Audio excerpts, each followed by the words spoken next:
இஸ்லாமிய சுல்தான்களிடமிருந்து மதுரையை மீட்டெடுக்கிறேன் என சொல்லிக்கொண்டு கிபி 1377 ஆண்டு வந்த விஜயநகர வடுக அரசன் குமார கம்பனன் தான் கைப்பற்றிய பாண்டிய நாட்டை முழுவதும் விஜயநகர அரசுடன் இணைத்து விட்டான்.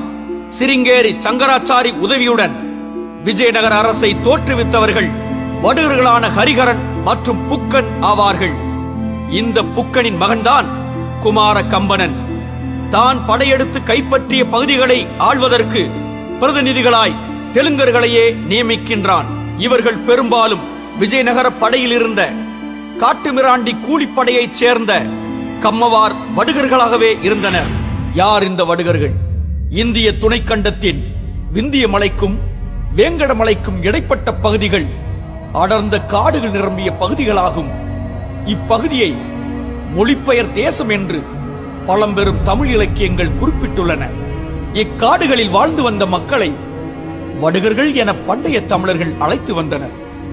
தமிழகத்தின் வட எல்லையான வேங்கடத்திற்கும் வடக்கே மொழிபெயர் தேசம் இருந்ததனால் அங்கே வாழ்ந்த மக்களுக்கு வடக்கர் என்று பெயர் முதலில் வந்தது. இதுவே பின்னாளில் வடுகர் என தெரிந்தது. இக்காடுகளில் வாழ்ந்த மக்கள் வேட்டையாடுவதையே பிரதான தொழிலாக கொண்டிருந்தனர். வேட்டைக்கு உதவியாக இருக்க கொடிய வேட்டை நாய்களை அவர்கள் பயன்படுத்தி வந்தனர். இதன் காரணமாகவும் இவர்கள் கதநாய் வேட்டுவர் அல்லது கதநாய் வடுகர் என்றும் அழைக்கப்பட்டனர். இவர்களுக்கு அறம் சார்ந்த வாழ்க்கையோ மரபு வழி போர் பயிற்சியோ அறவே கிடையாது. இவர்கள் வேட்டையாடுவதற்கும் கொள்ளை அடிப்பதற்கும் வேட்டை நாய்களையே பயன்படுத்தினர். அவ்வப்போது கூலிப்படையினராகவும் வடுகர்கள் செயல்பட்டனர். காட்டுத்தனமாய் தாக்குவதிலும் கொலைபாதக செயல்கள் செய்வதிலும் கைதேர்ந்த இந்த வடுகர்களைத்தான் சிருங்கேரி சங்கராச்சாரி இஸ்லாமியர்களுக்கு எதிராக களமிறக்கினான். தென்னிந்தியாவில் இஸ்லாமியர்களுக்கு எதிராக நடந்த போர்களில் ஈடுபட்ட விஜயநகர படைகளில் இந்த வடுகர்கள் தான் பெரும் பங்கு வகித்தனர். இஸ்லாமியர்களை தென்னிந்தியாவை விட்டு விரட்டுவதற்கு பார்ப்பனியத்தின் அடியாட்களாக செயல்பட்ட இவ்வடுகர்கள் இஸ்லாமிய மக்களை கண்டபொழுதெல்லாம் கொன்று குவித்தனர். தென்னிந்தியாவில் நடந்த இஸ்லாமிய இனப்படுகொலைக்கு பரிசாகத்தான் இவ்வடுகர்களுக்கு சத்திரியன் என்ற பட்டம் சிருங்கேரி சங்கராச்சாரியால் கொடுக்கப்பட்டது. இஸ்லாமியர்களை வீழ்த்திய பின்னர் அவ்வெற்றியை மையமாக வைத்து உருவாக்கப்பட்டது விஜயநகர அரசு. இந்த வரிசையில் வந்த முதல் விஜயநகர வடுக அரசன் ஹரிஹரன் ஆவான். விஜயநகர ஆட்சி முறை என்பது ஒரு கொடுங்கோல் ராணுவ ஆட்சி முறையாகும். மக்களிடம் இருந்த நில உடைமைகள் வலுக்கட்டாயமாக பிடுங்கப்பட்டன. பாளையம் பாளையமாக நிலங்கள் பிரிக்கப்பட்டு ஒவ்வொரு பாளையத்திற்கும் ஒரு பிரதிநிதியை நியமித்தனர். மக்களிடம் அடாவடியாக வரி வசூல் செய்ய ஊருக்கு ஊர் தண்ட நாயக்கன்களையும் பாளையங்களில் அமர நாயக்கன்களையும் நியமித்து தமிழ் மக்களை துன்புறுத்தி ஆண்டனர் தெலுங்கு வடுகர்கள்.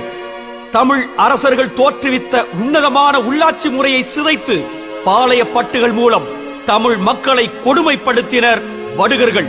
வட இந்தியா முழுவதும் இஸ்லாமியர்களின் கட்டுப்பாட்டில் வந்ததால் விஜயநகர அரசின் மூலம் பிராமணியத்தை காத்துக்கொள்ள சிருங்கேரி சங்கராச்சாரி உருவாக்கியதே இந்த வடுக அரசாகும்.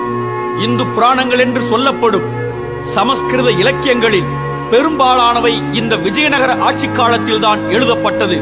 அதிலும் கிருஷ்ண தேவராயன் என்ற வடுக அரசன் மிகப்பெரிய பிராமண அடிவரடியாக இருந்துள்ளான். இவனே பல பக்தி புராணங்களையும் இயற்றியுள்ளான். கிபி 1529 ஆண்டு கிருஷ்ண தேவராயனுக்கு எதிராக கலகம் செய்த மதுரை பிரதானி நாகம நாயக்கனை அடக்க அவனின் சொந்த மகனான விஸ்வநாத நாயக்கனையே அனுப்பினான் கிருஷ்ண தேவராயன். நாகம நாயக்கனை அடக்கிய பின்னர் விஸ்வநாத நாயக்கன் மதுரையை தனதாக்கிக் கொள்கிறான். விஜயநகர அரசிடம் இருந்து சுதந்திரம் வாங்கிக் கொண்டு விஸ்வநாத நாயக்கன் என்ற தெலுங்கு வடுகன் தலைமையில் தனி நாடாக மதுரை நாயக்க அரசு உருவானது. தமிழ்நாடு முழுவதும் வடுகர்களின் கட்டுப்பாட்டின் கீழ் வந்ததும் பண்டைய தமிழக கோவில்களில் இருந்த தமிழ் வழி பூசாரிகள் வலுக்கட்டாயமாக வெளியேற்றப்பட்டனர். வடுக பிராமணர்களுக்கு முக்கியத்துவம் கொடுத்தனர் விஜயநகர அரசர்கள்.